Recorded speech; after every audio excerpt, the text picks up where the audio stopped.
The Industrial Revolution ushered in a new era that threatened to transform the values of men.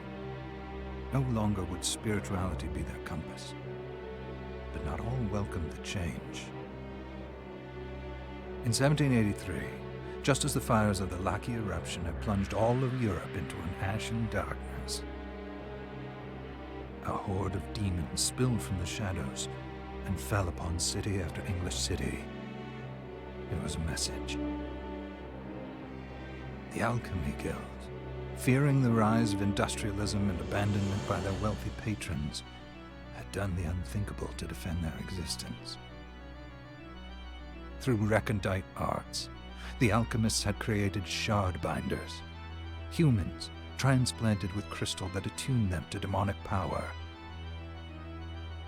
They sacrificed the shard binders, and in doing so threw the gates of the world open to demonkind. Countless innocents died, and though the Church succeeded in vanquishing the Hell's End, a steep price had already been paid and collected. As for the shard binders, they were presumed to have all died in the sacrificial rite. However, 2 survived. Jebel, a boy for whom by some miracle the rite did not prove fatal. And Miriam, a girl who was spared the rite altogether on account of the strange slumber that took her just before it could begin. 10 years have passed. Mankind too soon forgets tragedy.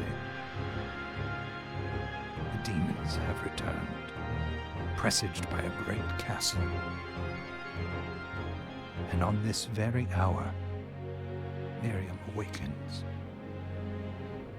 Upon learning Jebel is the architect of this new, blood-stained ritual, Miriam and the alchemist Johannes set forth for the accursed castle. Their galleon cuts through the water, lancing towards the inevitable.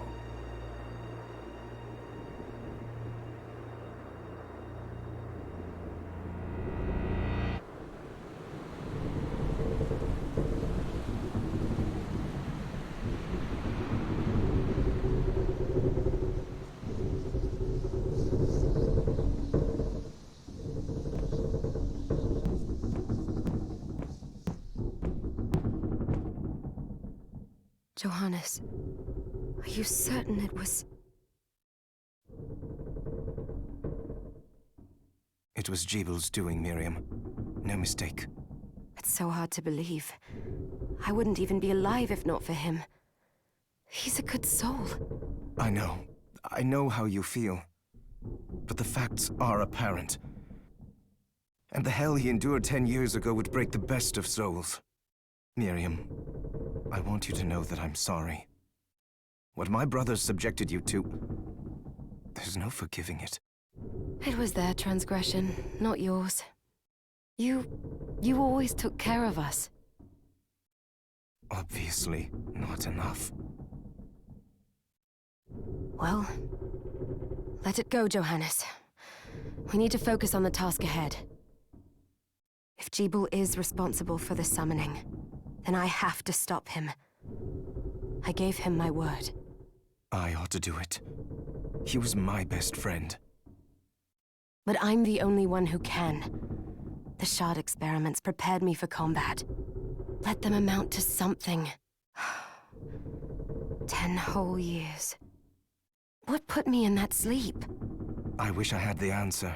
All I know is the spell that stopped time for you was advanced, arcane.